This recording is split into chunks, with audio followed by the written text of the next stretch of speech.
All right, we'd like to get started here.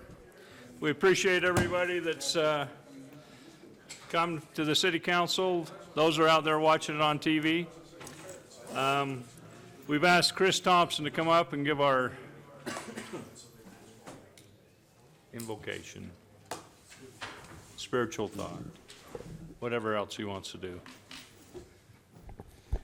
Well, I was talking to a fellow recently this week, and he was talking about freedom, and one of the things that really hit me is he said, freedom is not free. And he was talking about a couple of people that he knew that were Marines during World War II, and I've been reading a book about some of the experiences of men in World War II in the Pacific, and certainly freedom is not free. A lot of men have suffered for us to have our freedoms, and so just everyone who participated in elections and the political process, what a blessing that is, because our freedom isn't free. Our Father in heaven, we are grateful that we can meet together at this time for a city council meeting. We're grateful for this great city in which we live. We're grateful for the youth in this city and the accomplishments that they have made. We're grateful for their example and their hard work. We are grateful for the friendships that we have, and we're grateful for the blessings that we enjoy in this community. We pray that Thou will bless us as we strive to make it great, that we'll be able to do all that we can to make it a better place for those who come after us. And we say this in the name of Thy Son, Jesus Christ. Amen. Amen. Thanks, Chris. I've asked Councilman Mendenhall to lead us in the pledge. Be honest, please rise and repeat the pledge after me. I pledge allegiance to the flag of the United States of America and to the republic for which it stands, one nation, under God, indivisible, with liberty and justice for all.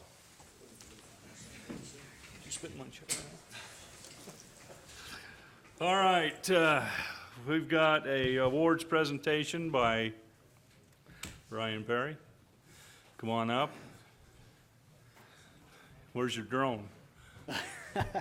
I don't think we need it tonight. Okay. Yeah, we got enough cameras in here already. All right, just checking. So, Mayor, Councilman, thank you for letting us take just a minute to recognize one of our employees this evening. Our cable technicians are part of an international organization called the SCTE, Society of Cable Telecommunications Engineers. And once a year in this area, they have a training session and somewhat of a competition amongst these technicians in all across the state, all different companies, all sorts of different backgrounds. And this year, we sent two of our technicians, John Lant and Zach Hendrickson, to this competition. And they compete as part of this in six or seven different categories of being a cable technician. And this year, both of our technicians placed in the top 10 in a couple of those categories. And Zach Hendrickson actually took first place, the gold medal, in the fiber OTDR competition. So we just wanted to recognize him for his efforts, and thanks, Zach. Thank you. Thanks, Zach. We're gonna let him go without a speech? Have you seen those guys talk before? They're too focused. They don't speak. All right, we've got a special treat tonight. We'd like to have our Spanish Fork High School baseball team and our Spanish Fork girls softball team to come in. They performed a great task this past week. They both took state.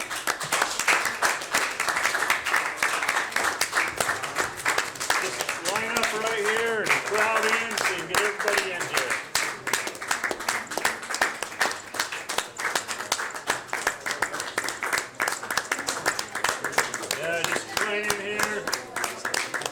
Because what we want is we want the girls in front of you because we want the beauties here.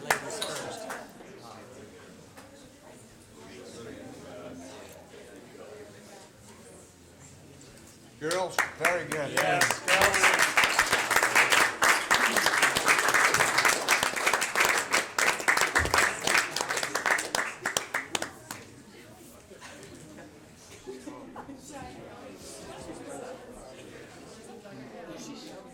All right, we got them all here?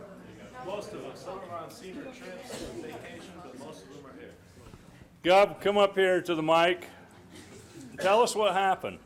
Well, we beat Maple Mountain, our crosstown rivals. So that both the softball team and the baseball team. So I mean, really quite an accomplishment that both schools were playing for the state championship, and we're both locally tied to Spanish Fork City. So I mean, that's awesome right there. That is awesome. I made a bet that a Spanish Fork team would win both the girls and the men's, the boys' baseball and softball, and I won. I was Thank you. gonna say, I hope you won. I hope you won. That was awesome. As it was great to see both these teams go down Main Street on the fire trucks. And I'll tell you what, these guys represented Spanish Fork not only on the field but off the field. And as you can see how they came dressed, they said, well, how do you want them to be dressed? And I said, oh, they can come any way they want. And look how they chose to come. And that's a great tribute to this city and to each one of you guys, and we appreciate it. We didn't get Don here, did we? Where's Don? He's like 2 minutes away. 2 minutes? Well, then he's gonna speak.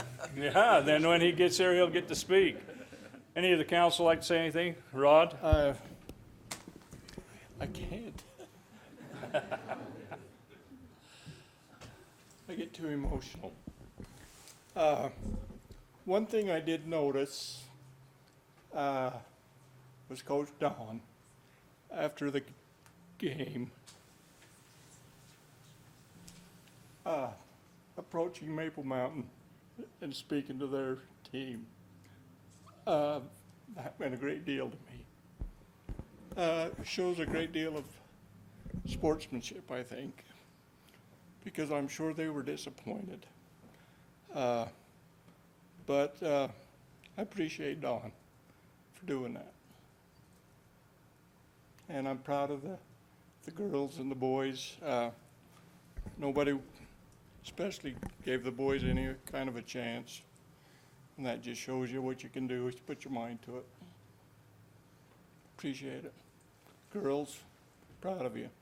Proud of the way you played, proud of the way you looked. You did it with class, and I appreciate that. You know, I like the way, when you guys were playing, how you complimented the other teams.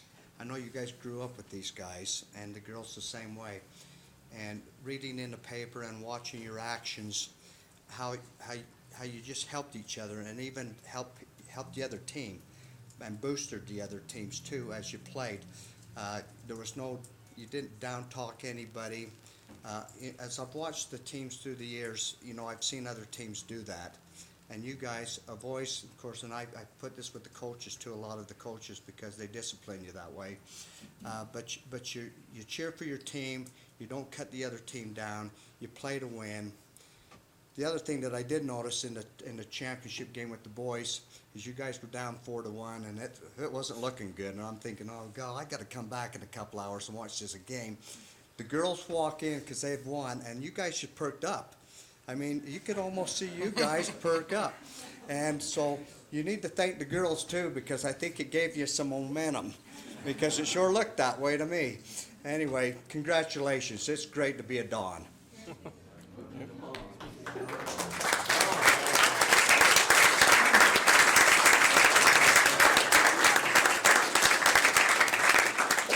All right, there he is. Come on in, Don. Come up here, and you got the rest of the meeting. So, Adjourned. yeah. We just want to recognize you and tell us what happened. Tonight? Tonight, No, we don't why care are you about it. late? Yeah, no. Give us a few comments. The only comment I've got to make, I'm assuming you can hear me. Yep. I made it 4 years ago, and I know that it's applicable today. So I'm going to say it again. That every one of these girls and I'm going to assume the boys are a product of your town. I mean, through the recreation, through the coaches, when they were young. And it's the same old story about a village growing these people. And these are, honest to goodness, these are good people. And for them both to go and win that, pretty darn good deal for the town. It is. That's about it. Great. Okay, That's what we like about you. quick. Once again, thank you, guys. Great accomplishment, great for the city, and way to represent, and good luck on your ventures. Those are graduating, and those are coming back to repeat. So let's go for it. Good job.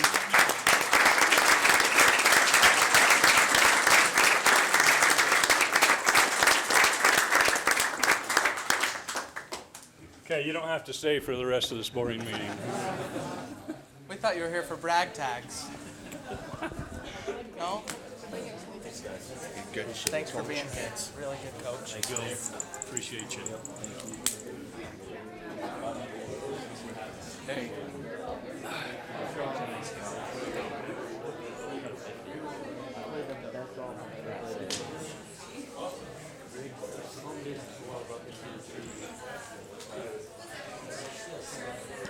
Hey, Higgy. Higgy. I like the bow tie. You're welcome. It's a good look. Oh, thanks. Appreciate that. Sam.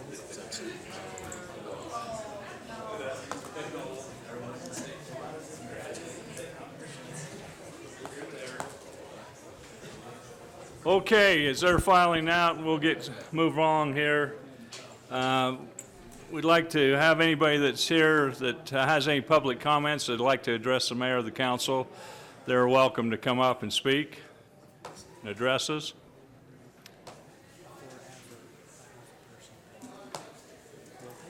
Seeing none, we'll go to council comments, and let's go with Councilman Mendenhall.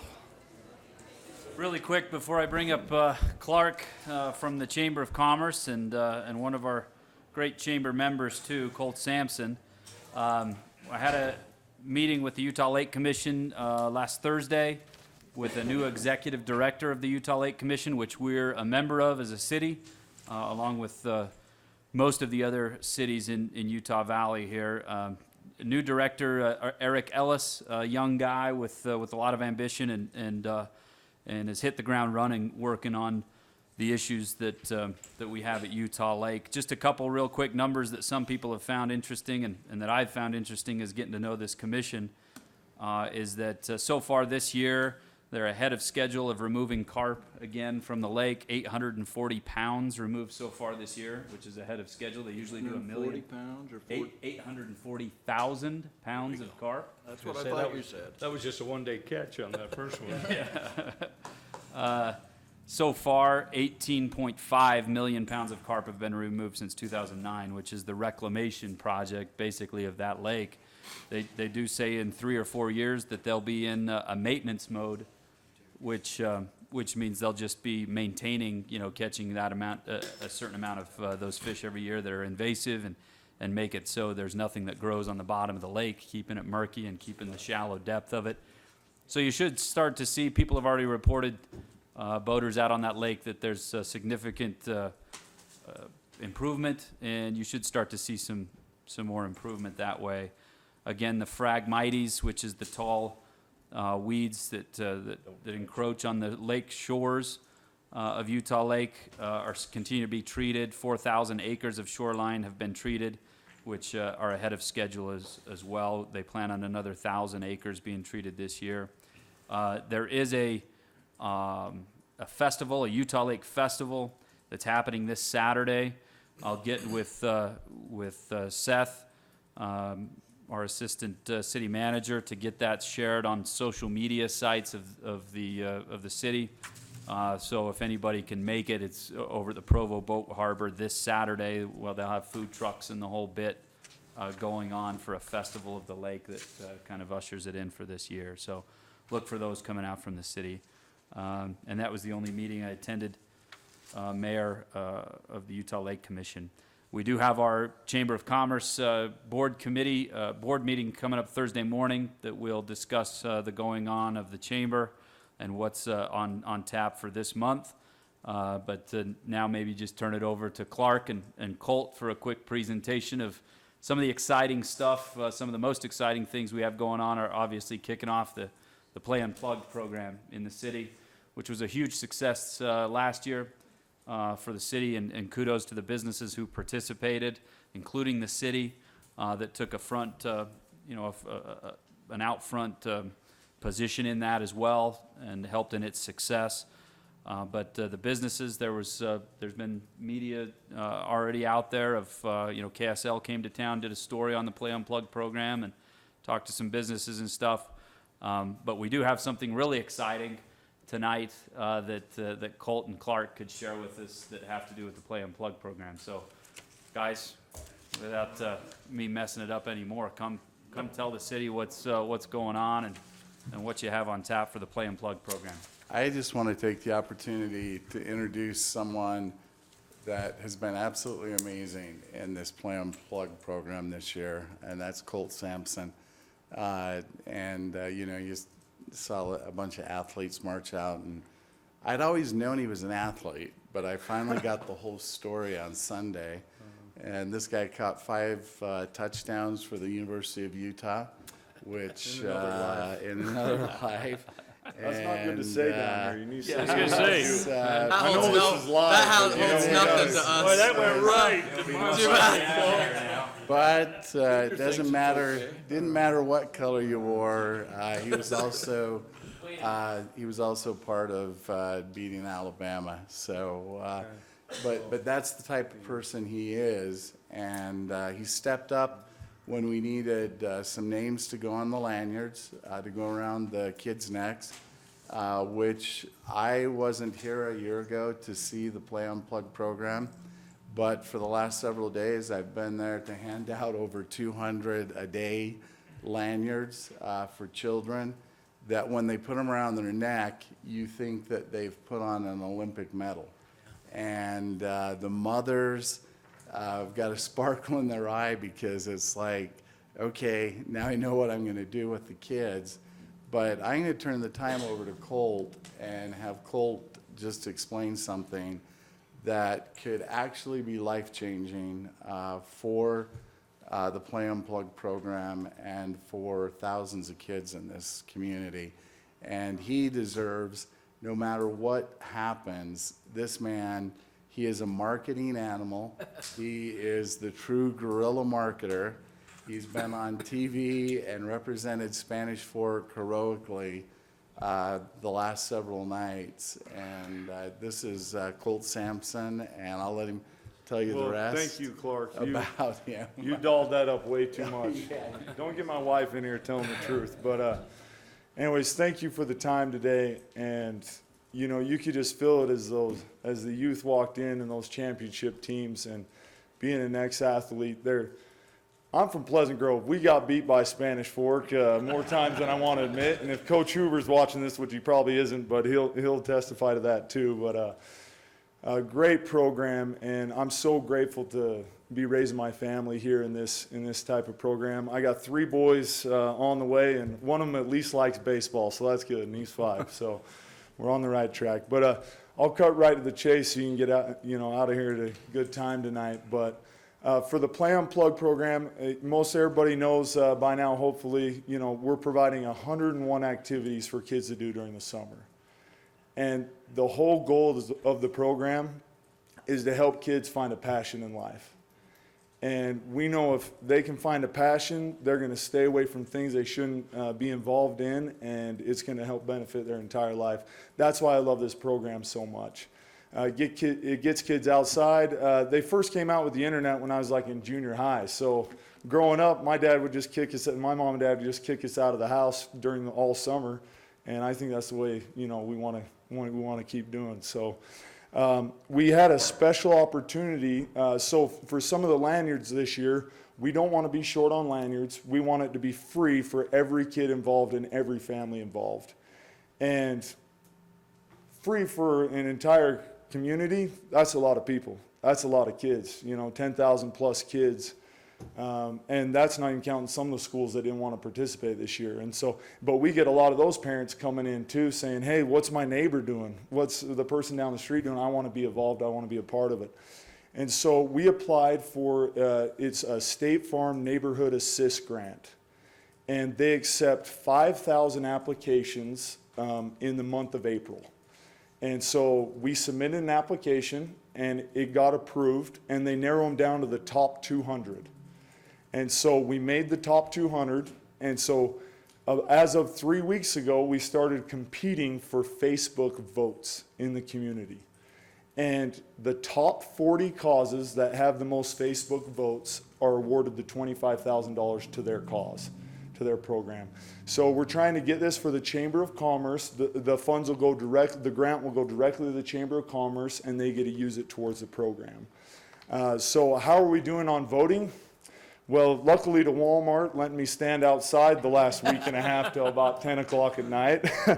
My wife's gonna be happy to have me back after this, but the voting actually, oh, there we go. So the voting actually ends tomorrow night at 10 p.m. And how are we doing on the rankings? Monday morning, we were 41st. And you got to be in the top 40 to get the funds. I don't like that. I don't like losing on the 1 yard line. I don't like striking out on the bottom of the ninth, So right now, it's go time. And luckily, we were able to get this out. I was trying to play off we're still 41 almost, but you got the rankings up here now. Seth screws things up all the time. So, no, it's great. But so what we've been doing, we got a lot of great publicity. I was able to call on a few favors. Mike McKell, which owes me no favors whatsoever, he was able to get us in touch with some press up in Salt Lake at the news networks. And we did a few live interviews, a few recorded ones, and then they actually came down and covered the rodeo while we were contacting people there too. So luckily to that really gave us that extra boost. And today we're actually number 10 out of the top 40. But this morning we were 35th this morning. So we're right on the edge on this thing. And really, it's $25,000 that's going to be determined in the next 24 hours. Or, what time is it? 10 p.m. Next, 30 hours. So we got $25,000, 25 hours left to go, I guess. Close enough.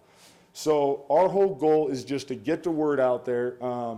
Lana at Nebo School District, she was able to help send home some little cards for the program. We were able to get that approved through the district.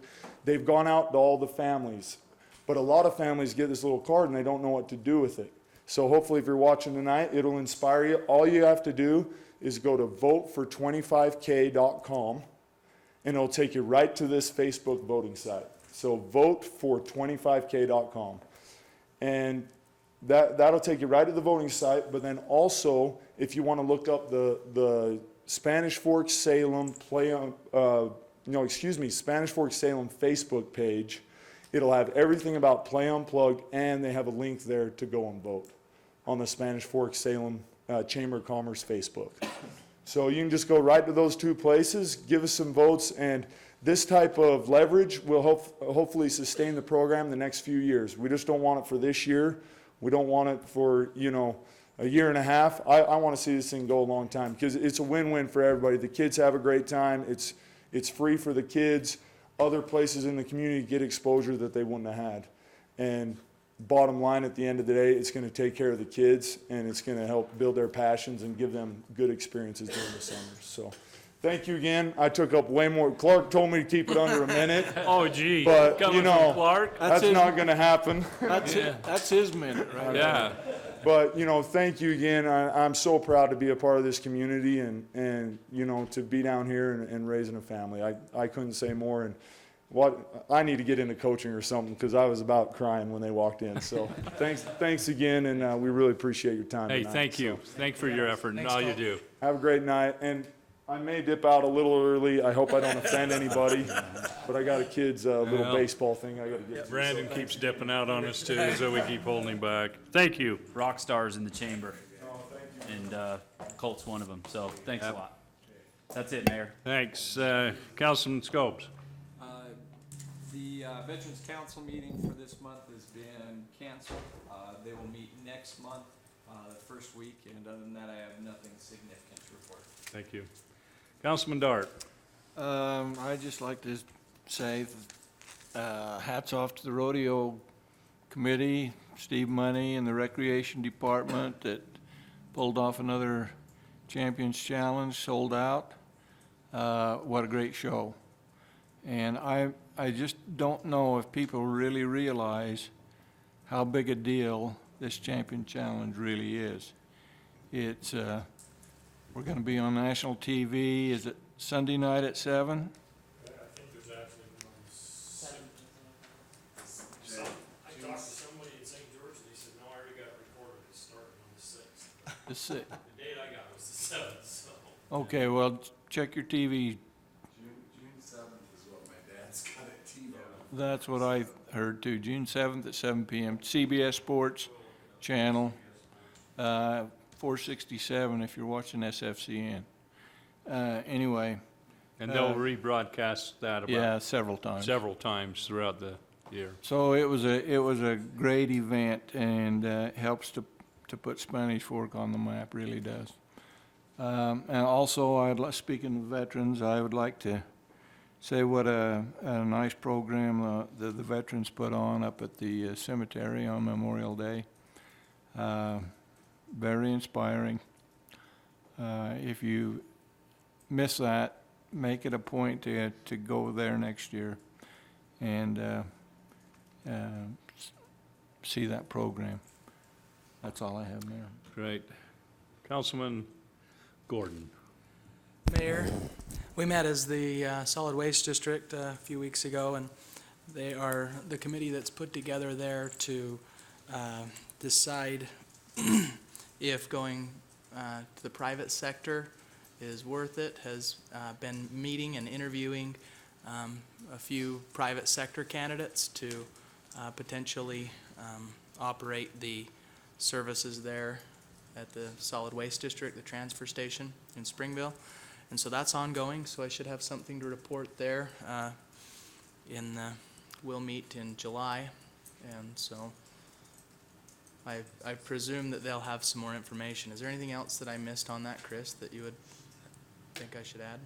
Looking at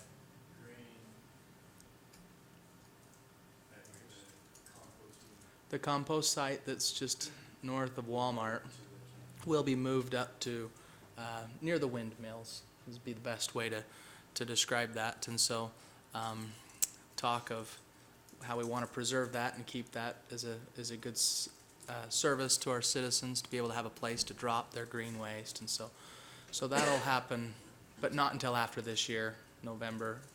And so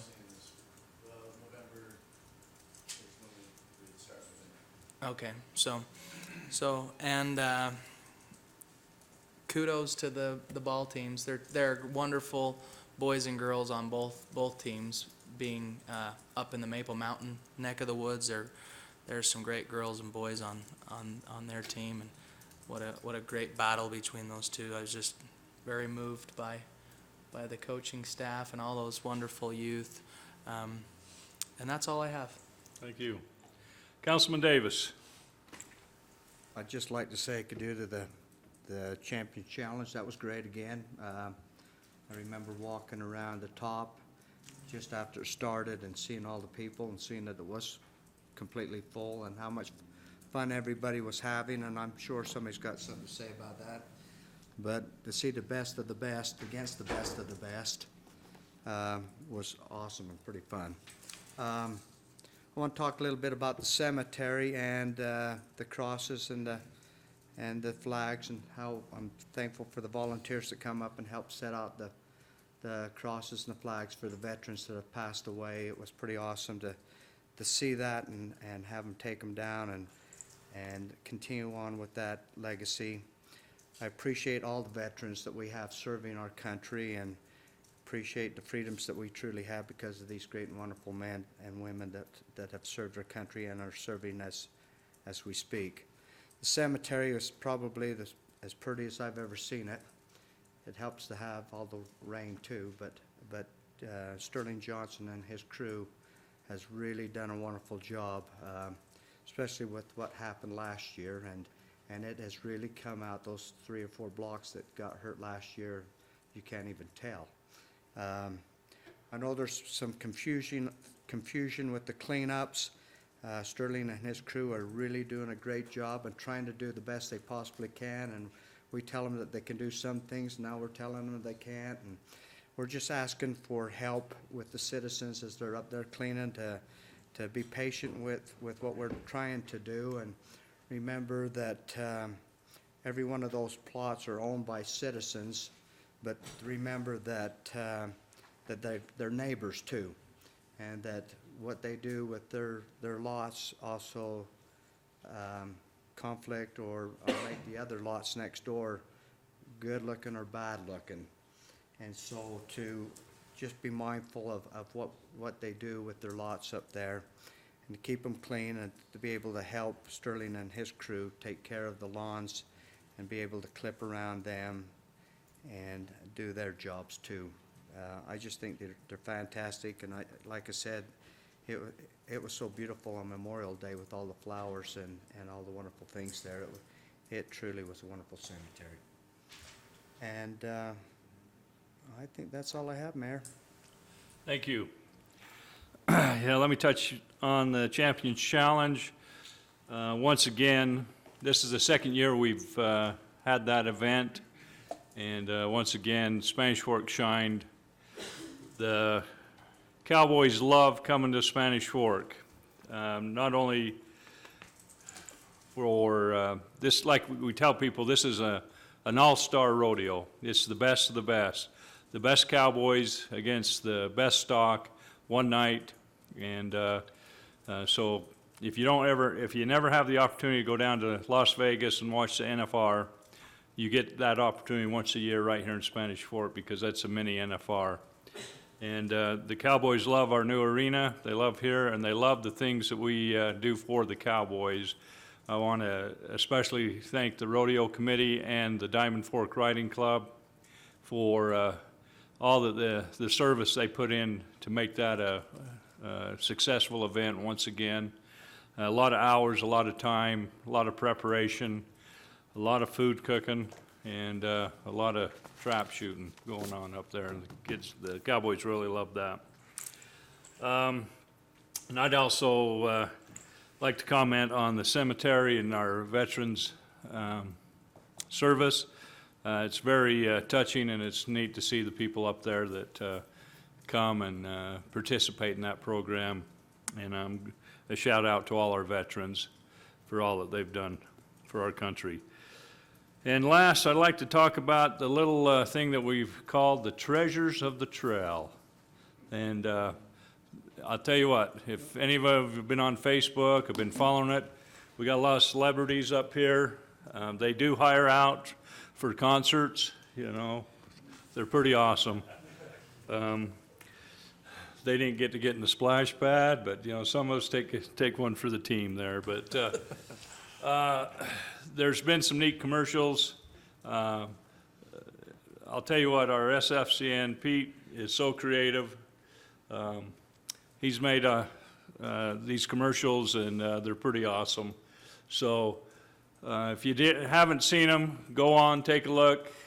We're going to be opening our trail on June 20th, have a party. If you go take a selfie with this sign, you get to, they'll get to be put in for a drawing. We had our first winner the other day, and so it was pretty cool to see the things that they're giving out. There will be prizes. So we're excited for that trail. There's going to be over 6 miles of trail from up when it's finished by the reservoir down to the sports park along the Spanish Fork River. So great asset to our city, and it'll be a crown jewel for years and years to come. Okay, Spanish Fork 101. Chris, Water Conservation Program. So I was just going to say that the trail is open now. You can walk down it. It's the construction is mostly all done, and it is a great facility. We've gotten a lot of questions about what water restrictions Spanish Fork City might have this summer, what to expect, and right now there are no planned restrictions in Spanish Fork. We don't see that there will be a need, but things could change. But I think the main reason for that is because Spanish Fork's been very water conscious and conservative for years. We are about the only city that has a separate pressurized irrigation system to do the outdoor watering that is metered. And metering that outdoor water encourages conservation more than most anything else you could do as a conservation program. In fact, studies show that when you meter, you save 25% on the water versus a lot of cities that have unmetered outdoor water. So we feel like that is probably our most effective conservation program. But just because we don't have water restrictions in place or plan to have water restrictions doesn't mean that we are not water conscious and encourage conservation. In fact, there's quite a few studies that kind of show that when you do restrictions, it sometimes encourages more use, because people, when they're restricted to only water at certain times, they often don't forget to water at those times. Whereas if you just charge them for what they use and you encourage them to conserve, then it comes from more within, and the citizens conserve on their own. And I think that is a good, healthy way for a community. Anyway, we are doing a program that was introduced by the Daily Herald. We appreciate them. An article came out yesterday kind of introducing this program and saying that tonight we are rolling it out. But basically, one of the things that we've found is very hard to retrofit an existing yard and make it water-wise. It can be done, but it takes a lot of effort, and it would be much better if from the very beginning, when you put in your sprinkler system, you landscape your yard, if you made it a water-wise program. So this year, we're going to do a program where if you have a building permit in town and you bring in a water-wise sprinkler plan to the city that is certified that it's water-wise by either an IA certified landscape designer, or by a landscape architect, or by a supply house that it is a water-wise plan, one per building permit, we're providing a water-wise controller like this. It has all the features that you need in order to water efficiently, but also with the controller, we will provide you with a SolarSync kit, which has a weather station. It's kind of small, but it fits on your rain gutter. And then it has a kind of a Wi-Fi connection to your clock, which then connects in here with the keypad, where you can do rain delays easily, and it can sense the moisture in the air and help you to water when you need to water, not just on a regular time schedule. We have 60 of these. We've been able to buy them in bulk, and so at our price, they're worth around $200, depending on how many stations you have. And we're hoping to encourage residents to spend a little bit of extra time and money to get a water-wise plan together, and then once they have that plan, have a controller that can really best utilize that plan. So we're excited about that. We have 60 of them, and it's first come, first serve.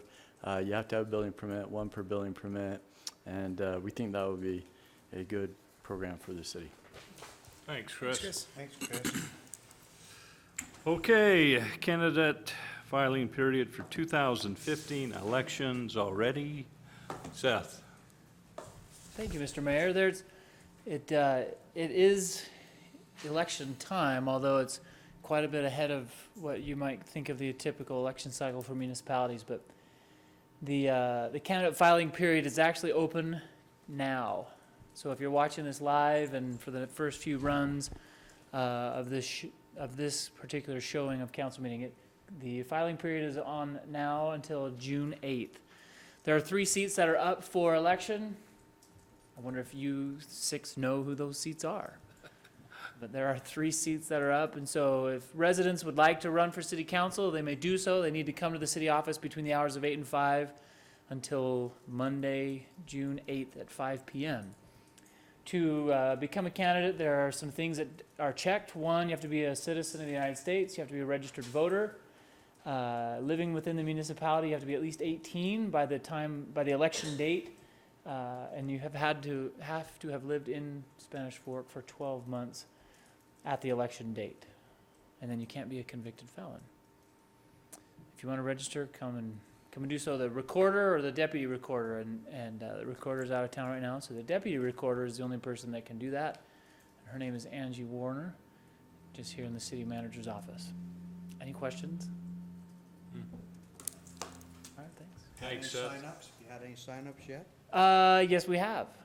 We've had 2, if I got my last update correctly.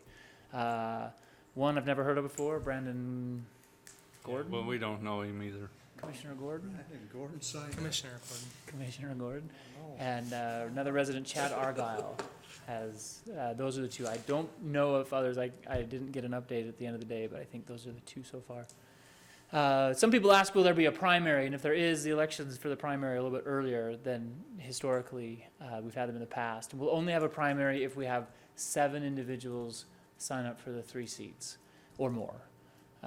As long as there are 6 or less, 6 or fewer candidates, then there would not be a primary. 7 or more, and there would be a primary, and that I believe is in August.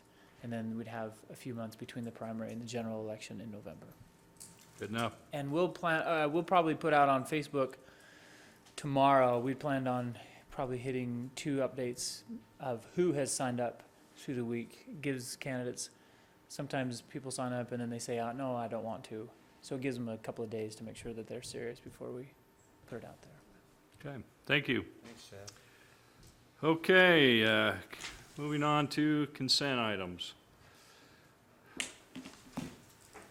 Chris Thompson Show. First item we have is the UDOT statewide utility agreement. Since putting this on the agenda, our insurance co-op, which represents a lot of cities, has gone through it, and they have some questions for UDOT that they'd like to work out before approving this. So we recommend that you approve the consent items with that exception. Any questions about that? Okay, the next item is the Jim Nielsen UDOT right-of-way acquisition agreement. This has been approved earlier this year, but in the negotiation with him, UDOT has been willing to increase the amount that they're paying him for the right-of-way and for the damages that he might have because of this project by $5,000. So from $44,000, they're increasing their offer to $49,000.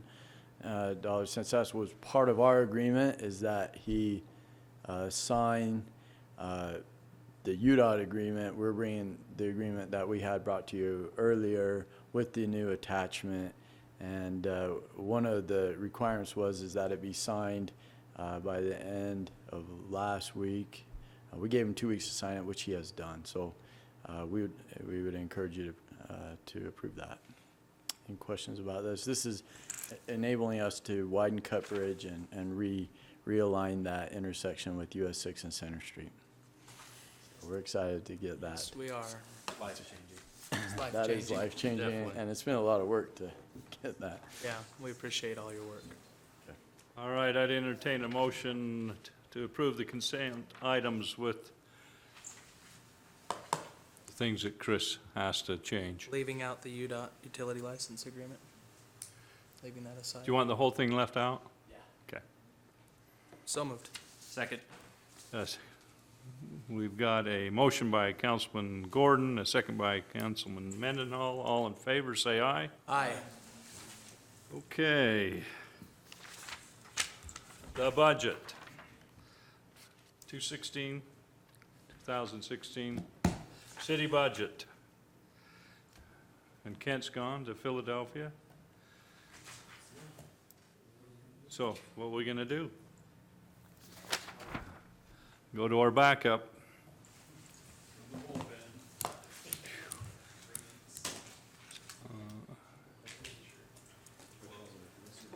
Designated hitter. Clean out the bullpen. Wow, you've got a lot of things going for you there. I hope you live up to it here. Oh, we will. Okay, tonight's the public hearing for the fiscal year 2016 budget.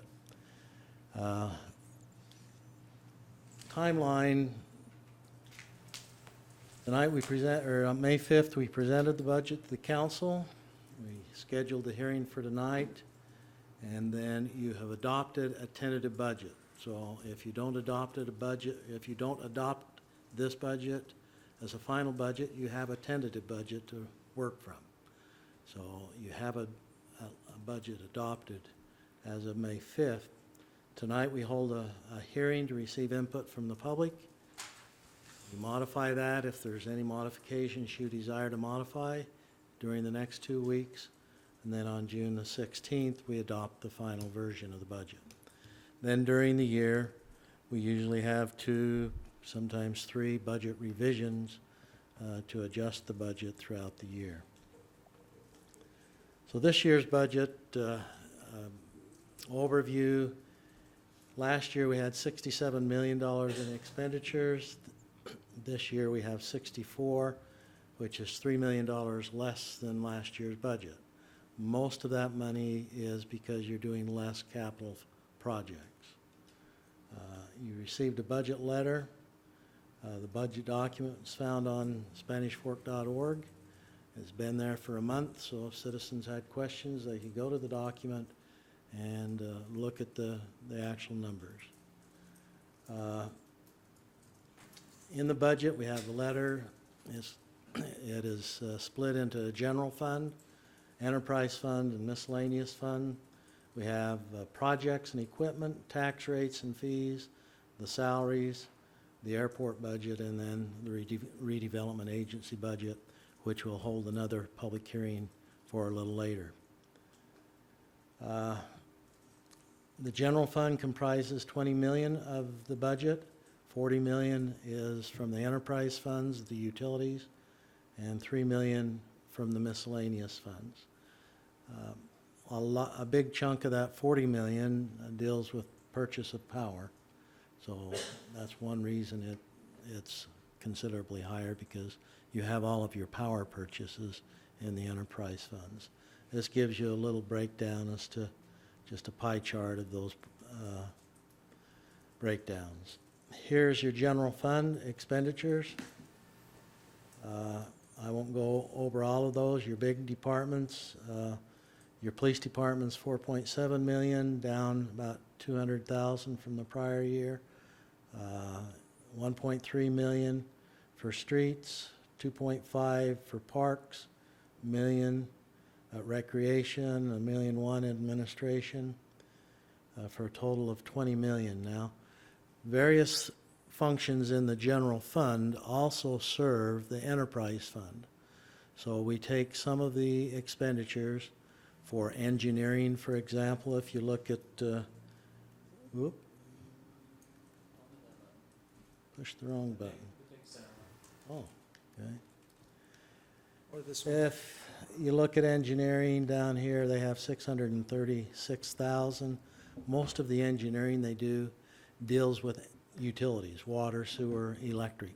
So much of that is transferred into the from the enterprise funds to cover the service that engineering budgets in general fund. So enterprise fund, you have water, sewer, electric, solid waste, storm drain, gun club, and broadband. That totals $40 million. Your biggest department again is your electric with 22, and I think about 15 million of that, we can check here in a minute, but about 15 million of that I think is purchase of power. You can see now your second largest utility is your broadband. Used to be your smallest utility, now it's your second largest utility. Your miscellaneous funds deal with your BNC roads, capital projects, debt service, fire retirement, and special revenue funds, the court. Again, your current budget and from last year in the proposed budget, general fund is 421 more, and enterprise fund is 3.45 million less. For a total, and your miscellaneous is $250,000 less, for a total of 3.2 million less. Again, that's the breakdown from general to enterprise to miscellaneous funds. Here's your general fund for this year. Gives you the details of each department, and it kind of gives you an outlay of the revenue that these departments receives versus the expenditures. The police department is not a revenue generating department. It spends $4.7 million and collects in fines and fees $296,000. So as you go through this, you can see the different revenues and the different expenditures. You can see the golf course expense is budgeted at $869, and the revenue we got at $722. Golf course and swimming pool are very dependent on the weather, but during the last 2 years, you've noticed at the end of the budget year, the golf course has made a profit. Not a large profit, but they've definitely made a profit, which is a turnaround from what we've had in the past. General fund revenues, your biggest revenue producers are these up on top. Your property tax brings in about 1.9 million, sales tax 5.5, energy sales 1.8, telephone 375, cable TV 190. Then your building permits, we're estimating 755. That's another one that's hard to project depending on what's happening in the economy.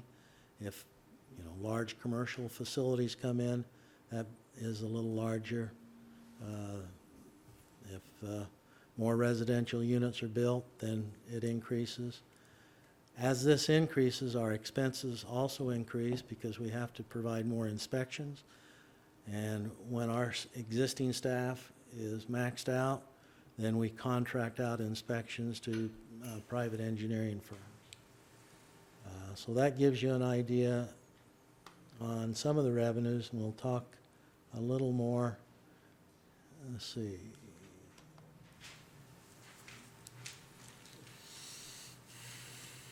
We're froze up, so.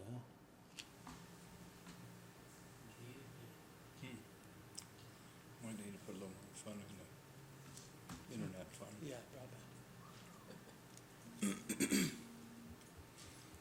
somebody trying to buy Derby tickets? Okay, while Seth's trying to get it unfroze, the next slide is going to address transfers from enterprise funds and indirect services. It's also going to talk a little bit about beginning fund balance, using a beginning fund balance. Through the years, we've transferred revenues from the enterprise funds to the general fund.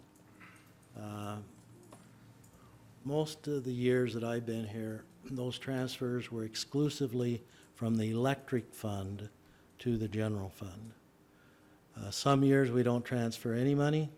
Some years we transfer large sums of money. What the council a year ago decided in your meeting a year ago was that instead of just having the general fund transfer revenues, or the electric fund transfer revenues to the general fund, you would have every utility transfer a certain percentage of revenue to the general fund. So last year we were at 3.5%. This year that's been adjusted up to 4.5%.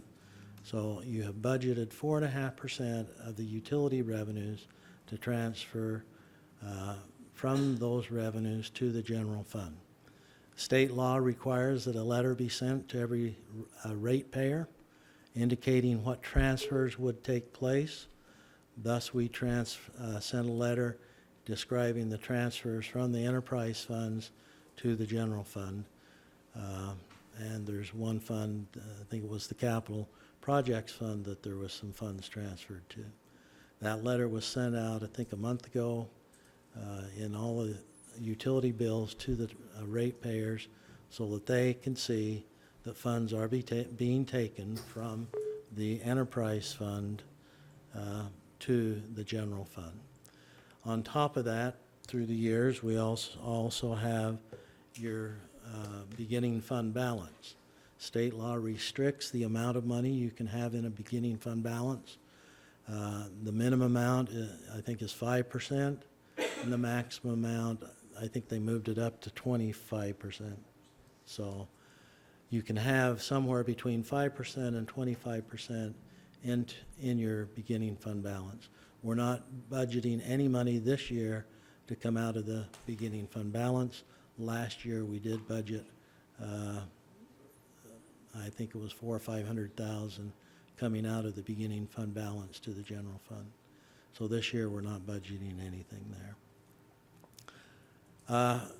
Kent, in the past, has shown some slides that address our rate comparisons with other cities, our property tax comparisons with other cities. He hasn't put that together this year, but it's basically the same as it's been in the prior years. Property tax-wise, you're lower, and one of the reasons you're lower is you are transferring money out of the enterprise funds to the general fund. Many of the communities around us do the same thing. Provo transfers a substantial amount from their enterprise funds to their general fund. Springville transfers from their enterprise fund to their general fund. So, are we back where we were? Do you want to run it? I don't know. Can I see that quicker? Let me try to.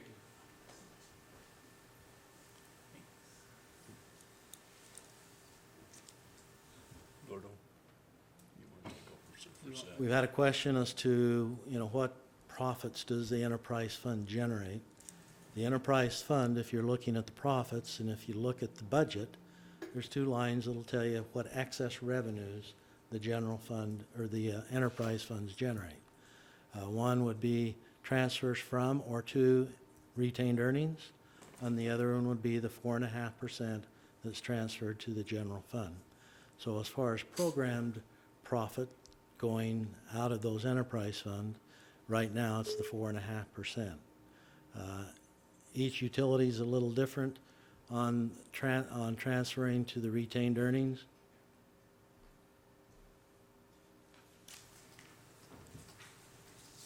Some utilities transfer a lot in one year, and the next year they might be in the hole and they transfer stuff back in out of retained earnings.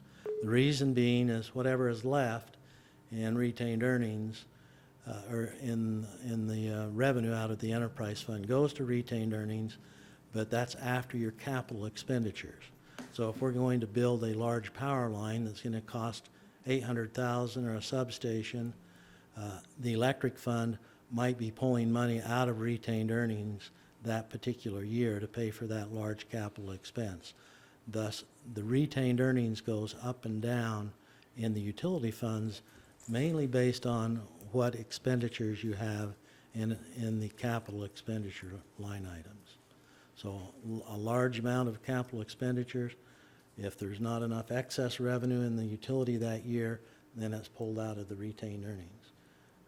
Electric, one year, might have 900,000, even $1 million in excess going to retained earnings, but the next year they might spend $1.2 million or $1.5 million on projects in excess of what they have in that fund. So that's how the retained earnings works. So those are the basic aspects of the budget. You do have, again, the budget online. You have the salary schedules online. You have the rate structures. The only utility rate that's being recommended adjusted this year is the sewer rate. The first adjustment took place in February, in the public hearing we had in February, and then this is the second adjustment that we have in the sewer rate. A lot of these items are summarized in the budget letter, so if anybody wants to go to a summary of the budget, you can go to the budget letter.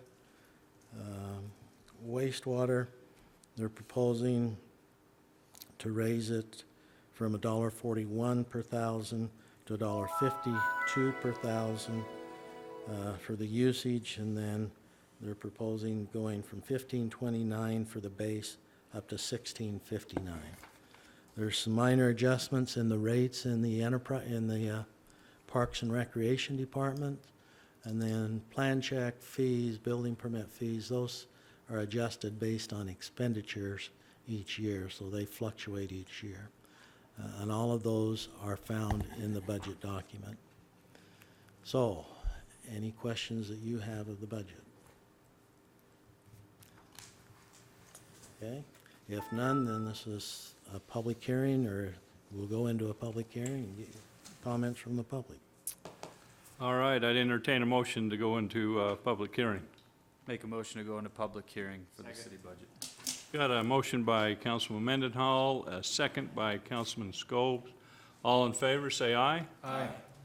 We are now in public hearing. Anyone that'd like to come up and address the council and the mayor on the budget, you're sure welcome to come on up. Seeing none, I'd entertain a motion to go out of public hearing. So moved.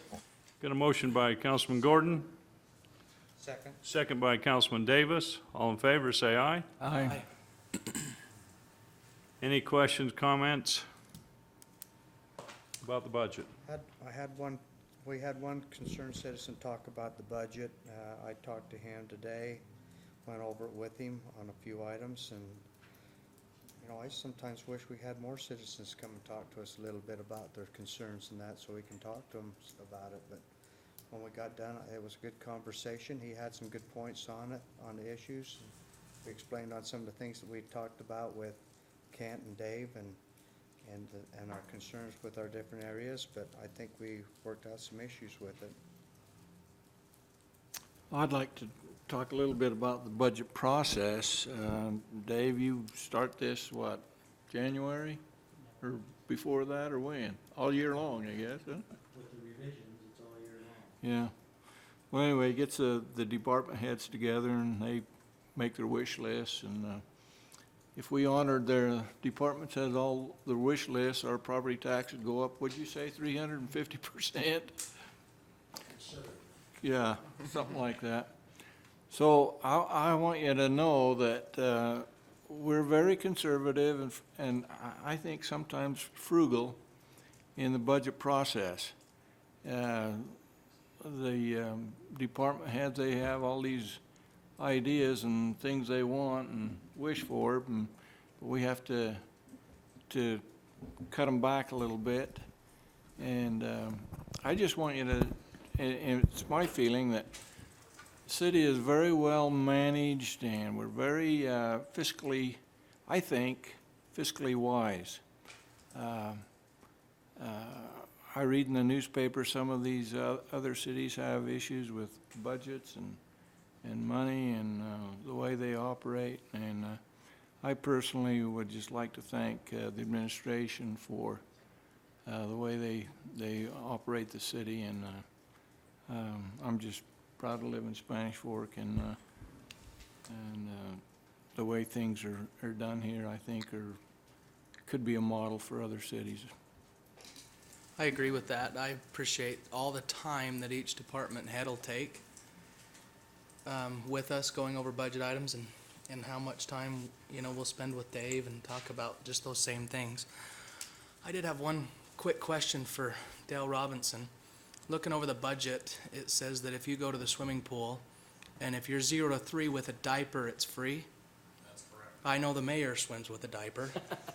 Does he get? 0 to 3, however. Okay, just You wanted to proved that. clarify. 0 to 3. Okay, so you Thanks. have to keep paying.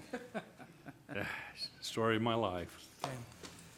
I'd echo what Rod and Brandon and Richard have said too about the budget. I think sometimes, I'm with Richard that I wish sometimes $64 million, that's a big number for anybody to look at. And I think sometimes, maybe as I've talked to some of the public about it, some of the reasons why they don't ask a whole lot of questions is we do have a good track record of running a frugal budget, a frugal city, and spend our money wisely. So kudos to past councils and mayors and the city staff, especially, and Dave, for all the time you spend on this. I think when it comes down to it, if you want to read the summary of the budget that's in front of it, pretty thorough document there explaining a lot of things. And as I read through it and made notes, the part that stood out to me is the way Dave ends that conclusion. And it's really what I've kind of called the secret sauce of our city that it comes back to, is where he says, "I appreciate the dedication of our many employees and volunteers that serve in this community. It would be impossible to provide this high level of service to our citizens without the hundreds of dedicated volunteers who provide countless hours of service." And that was, modeled today as you saw kids come in here that won state championships and how fun of a thing that is.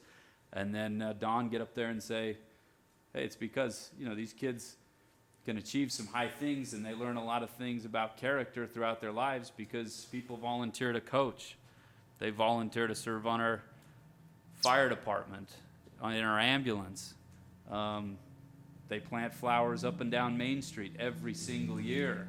The man hours saved by the city for volunteers being willing to do all that stuff is truly amazing and touching when you see it every year. And to have it put into words and it does translate into numbers is quite a neat thing too. And really, I think what ends up setting us apart from other communities, and my neighbors comment about that always, how it's neat to see how much volunteerism is in this community.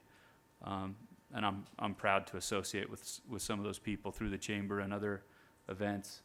Richard can tell you Fiesta Days, through that whole menagerie, how does it operate without the volunteers that he gets to associate with and everything else. So I can't speak for the city council or mayor, but from me, just thank you. This is what makes it work in Spanish Fork, is just what Dave said, the volunteers that spend all that time and energy. So way to go. I'd just like to comment, the 2016 budget isn't adopted yet. As mentioned, there is a tentative budget in place, something I wish the federal government would do just to get beyond some of their issues. But anyone at home that does have any questions for this budget before the adoption in 2 weeks can certainly contact any member of the council, email, phone call, things like that. And then certainly throughout the year, we welcome any questions and suggestions as budget revisions take place. Great. Appreciate all the comments from everyone. The one comment I want to make is, one thing about our budget, it is very transparent. It's out on the website, it's published, there's nothing there, there's nothing hidden. Anything that they do here within the city, any funds that are transferred or anything like that, it's all published and in your utility bills. And so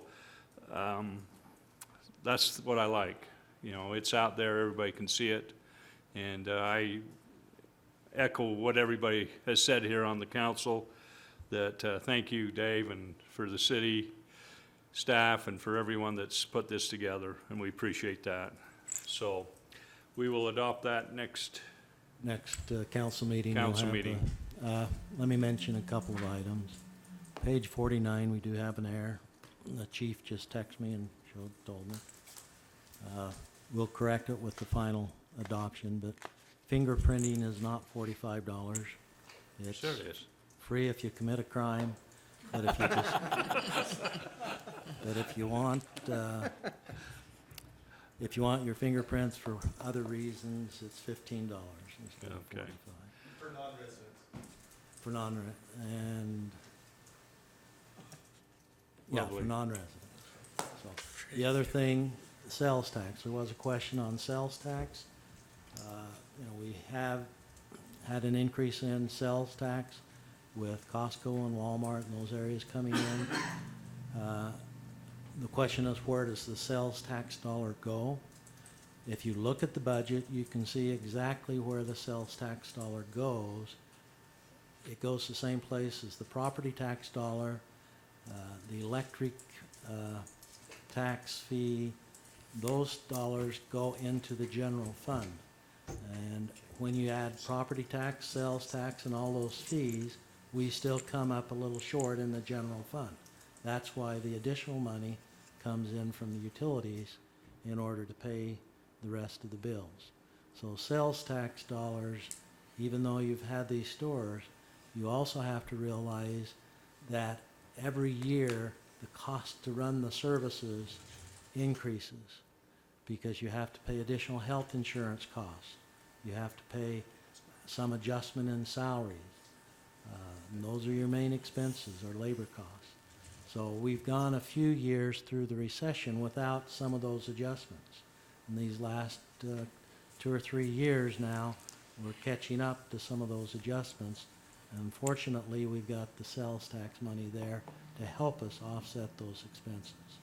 So that's where the sales tax money is going. Okay, thank you. All right, moving to new business. Resolution 15-09, amending and extending the UMPA interlocal agreement. Thank you, Mayor.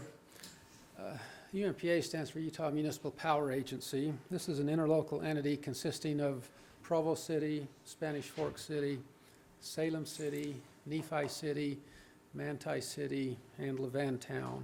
It was formed in 1980 to make joint purchases of power and provide electric power to our residents. It has been a tremendous asset for our community to stabilize rates, keep them lower. It gives us the benefit of some economic bulk purchases. The other thing it does that the larger cities, being us and Provo, really can benefit from is since all the cities peak at different times, it allows our overall peak to be lower, and that is a huge cost savings as you purchase power. Your peaking power is your highest cost power. As you can lower that peak by aggregating the 6 members, makes a big difference. So over the years, UMPA has saved us millions of dollars. I think they probably hold the record. They went something like 20 years without a rate increase. You look at Rocky Mountain Power and you see they're requesting the Public Service Commission on fairly regular intervals for increases.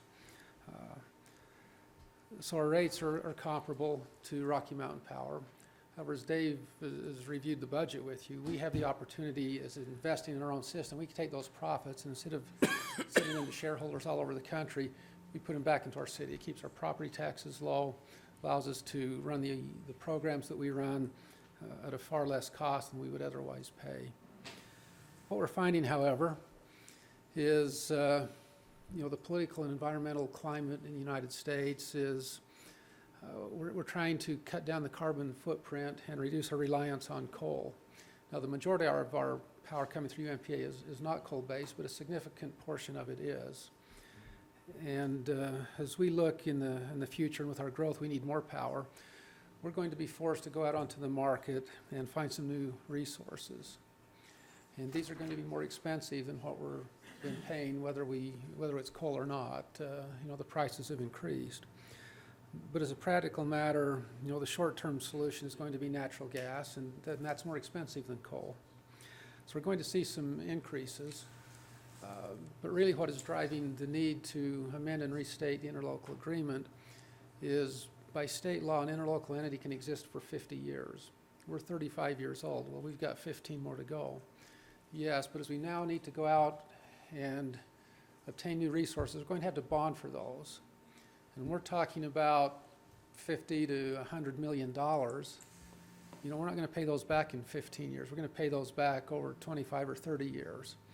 And so we need to amend and restate the interlocal agreement to extend the life of the agency so that we can go out and get that bonding, so that we can get the new resources we need, that we can continue to have stable rates, we can continue to get the benefit of the bulk purchases, the different peaking times, and continue to provide that great service that has been so important to our community.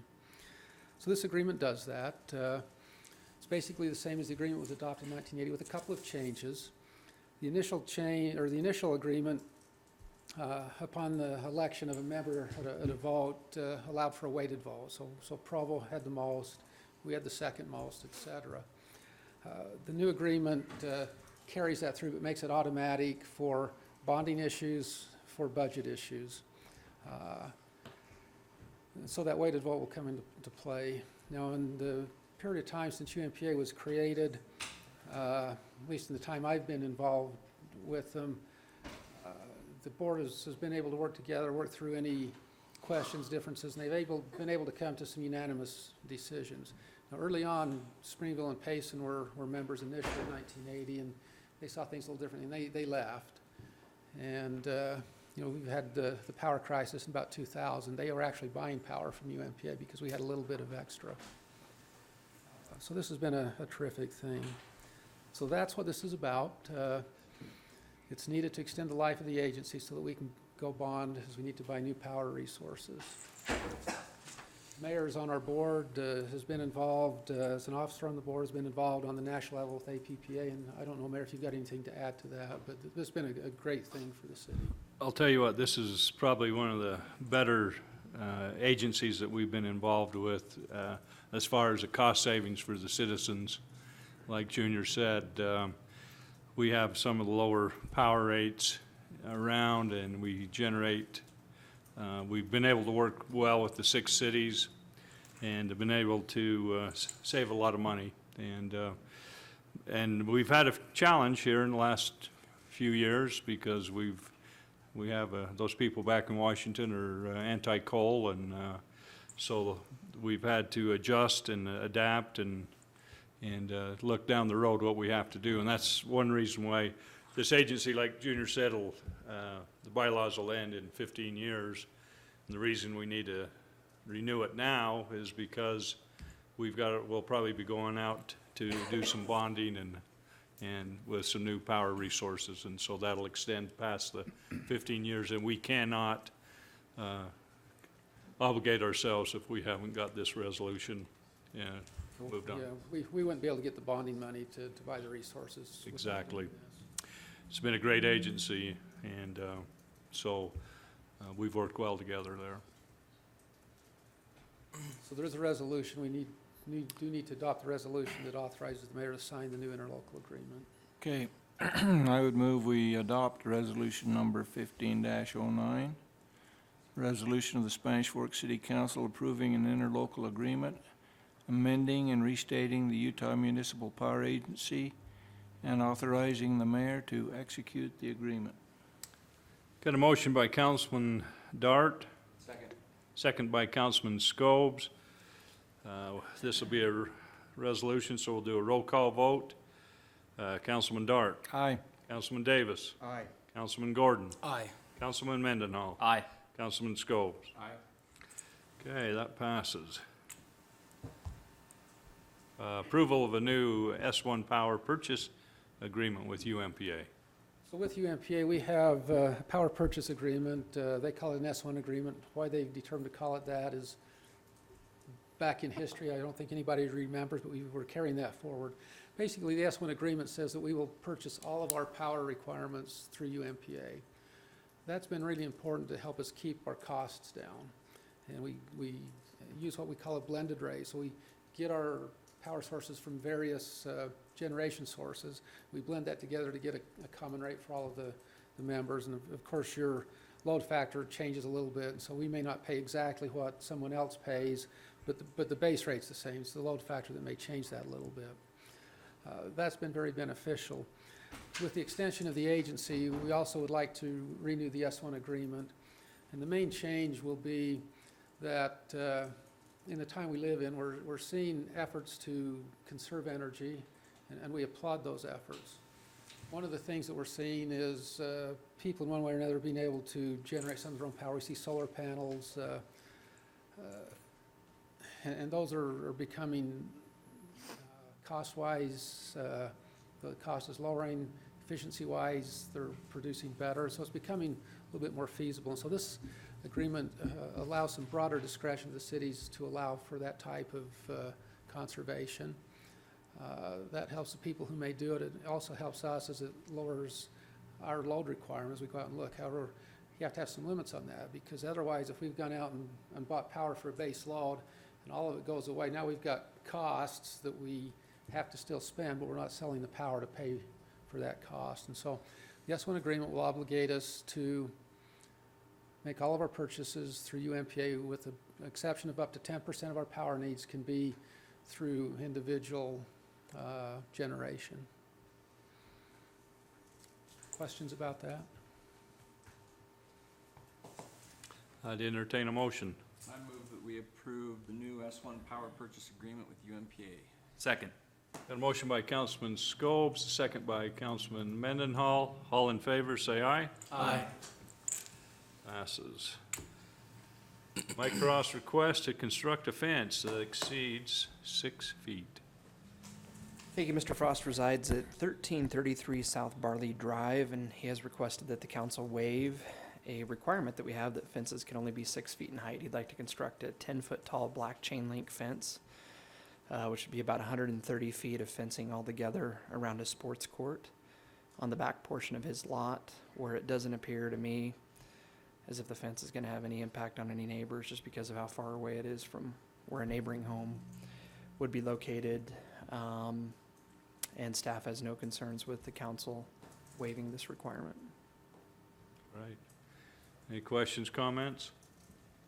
Oh, this is something that we've done before. For the same reason. For the same reason, yeah. Specifically around a sports court where somebody's trying to Yeah. contain things. See, I didn't have to do that because I never miss when I shoot. Jeez. You never hit it over the fence. Is that why the coach said when you were shooting to close the windows? No, they just call me Otto. Automatic. All right. I move that we approve the request for Mike Frost. Got a motion by Councilman Dart, a second by Councilman Second. Mendenhall. All in favor, say aye. Aye. Get her built. So, all right, I'd entertain a motion to adjourn into redevelopment agency. So moved. Got a motion by Councilman Gordon, a second by Councilman Scobes. All in favor, say aye. Aye. We are now in RDA. Motion to approve consent items. Second. Got a motion by Councilman Davis, a second by Councilman Gordon. All in favor, say aye. Aye.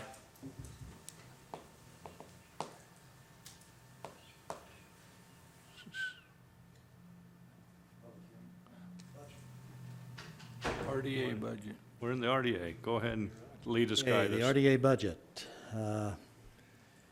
We have 3 active redevelopment areas. One is the North Industrial Park, Kirby Lane, and then the Wasatch Winds.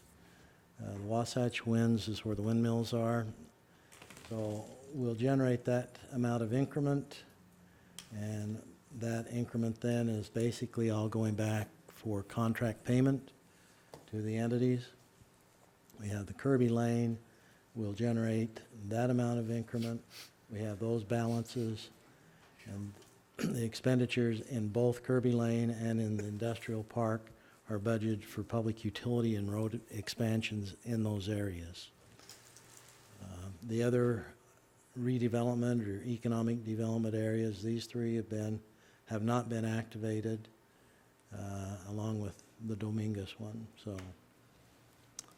that's all I have on that. All right, I'd entertain a motion to go into public hearing. So moved. Second. Got a motion by Councilman Mendenhall, a second by Councilman Scobes. All in favor, say aye. Aye. We're now in public hearing. Anybody that'd like to come up and address the council and the mayor on the RDA budget, you're welcome. Seeing none, I'd entertain a motion to go out of public hearing. So moved. Got a motion by Councilman Gordon, Second. second by Councilman Dart. All in favor, say aye. Aye. Any questions about the budget? Mayor, one thing we just caught tonight was that we've double budgeted the Industrial Park Drive right in, right out. So it's in the B&C roads, but it's also in the North Industrial RDA. So we'll probably leave it in the RDA and then adjust it in the B&C roads. Just so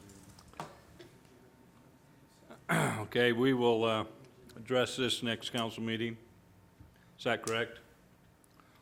Say that again?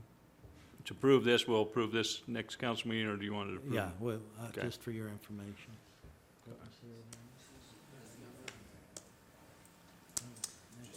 All right. Wait a second. Junior just brought up, for some reason, we don't have Sierra Bonita up here, which is the Young Living one. So we'll adjust that, and you'll have that for when you adopt it also. I'll have to get with Kent and see what the Sierra Bonita numbers are. Will it show not activated like the others, or No, will it show it'll numbers? be activated. It'll be activated. And I Okay. think it's activated this year, isn't it, Junior? Is that why it's? Well, no, actually, it hasn't been activated yet, but it probably should show up, but the obligation is activated no later than 2017, so it happened in the 2016 budget. But it's no later than 17, right? So that might be why Kent didn't put it in, because we'll double check with Kent when he If it's gets not there. active, at least I get it on the column there. Okay. All right. One last thing before we adjourn. I felt in my council comments to wish my mother happy birthday today. She's 89 years old, and she wanted a new car for her birthday. So, Do I need to go back, do we need to go back into city council? Yeah. Motion to go back into city council. oh, Second. well, we went out, that's right. Got a motion by Councilman, Oh, we need to close the hearing first. We did that. we closed the hearing, we just need to go back into city council. Got a motion by Councilman Gordon, a second by Councilman Davis. All in favor, say aye. Aye. All right, Chris? Did we forget something? One discussion item. Oh, that's right there. In the agenda, we have, we've been working hard to get the utility ordinances consolidated. And as we went through each of the utility ordinances, we were able to find something that was well-written in the water ordinance, for instance, that really should apply to all of the utilities, or the electric ordinance. And so we're able to remove some of the redundancy and make, you know, different requirements consistent that really should apply to all the utilities. And so if you go through this Title 13, which has been relabeled utilities, you'll notice there's a general section. And the general section just has everything that really should apply to all utilities. That way, if you ever decide to change maybe how we go about a certain way that we treat one utility, but it really should change all of them, it changes all at once instead of having to find it in each section. Another thing that we've been able to do is I just have a list of some more of the major changes that are in there. And first of all, when we bond, we consider our water and our pressurized irrigation systems as one system. You'll notice in the budget in FY16, they have been put together in one budget because so many of the things that apply to water also apply to pressurized irrigation. And I have a memo that details these things, and I'll get that out to you. I noticed it wasn't in the agenda, but the other thing is we made that consolidation in Title 13 as well. So a lot of things that do with water rights and conservation, things like that, really affect both of those utilities. So where it's consolidated in the budget, it's also consolidated in the ordinance. Another change is UMPA has recently recommended that with net metering, that we allow it to go up to 5% of the system can be on net 5% of our total energy load can be from net metering instead of 1%, and that can even go up to 10% with the city council approval. So with that recommendation for UMPA, we do have this in this new version of Title 13 of the utility ordinance. The other thing is In there, one of the things I noticed as I went through the solid waste section of our ordinance, it had a lot in place for requiring commercial dumpsters to go to our transfer station, but we weren't following any, we weren't actually implementing that part of the ordinance. I contacted the solid waste district and asked if other cities were following that. Their answer to me was that soon after the district was organized, the legislature passed some sort of a law saying that you cannot require commercial haulers to haul to one particular place. So that's why that wasn't being followed. So we cleaned out those sections if it was against state code. Another change that is in there, I guess he did say that the legislature did allow for residential waste to be taken to a single source, like the transfer station. And so we clarified a little bit that if you were a multifamily development and you had curbside cans, then you would be required to use our service. But if you had dumpsters, then we allowed them to be on the same as commercial. So that is in there. I know there are some multifamily residential that has curbside cans that are not from our service, so this would affect those places. And then just two more changes that were somewhat significant. If you read the stormwater utility chapter, it is virtually all new. It was required with our MS4 permit, and so we had a little bit before, we now have a lot, and even what we had before was kind of modified to meet the requirements of our new MS4 permit. And then finally, we did find where maybe an ordinance was written one way in our standard, and then in another ordinance there was some conflicting requirements, and so we're able to catch those and make them all consistent. So those are the major changes in there. It's pretty well organized. We also have links in it. So once we publish this online and you open it up, you can easily click through and find different sections, and it has a little table of contents. So we've added some nice features to this, and we can send that out to you. Thanks, Chris. But we'd like to, this is not an action item this week, but we would like to bring it to you as an action item in 2 weeks in the next city council. Okay. Thank you. All right, I move we go into closed session for land transaction and imminent litigation. Second. Got a motion by Councilman Dart and a second by Councilman Mendenhall. Go into closed session. All in favor, say aye. Aye. Any opposed? Thank you for everyone that was here.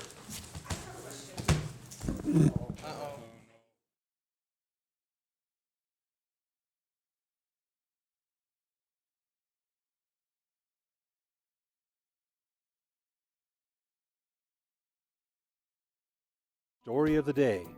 Every week, we will have a guest mystery reader. If you think you know who the reader is, go to servedaily.com and enter your guess. On Friday, our mystery reader will reveal themselves. And now, the Serve Daily Story of the Day. Oh, I love this story. Local man honors fellow veterans with taps by Gary Davis, and it's found on page A3.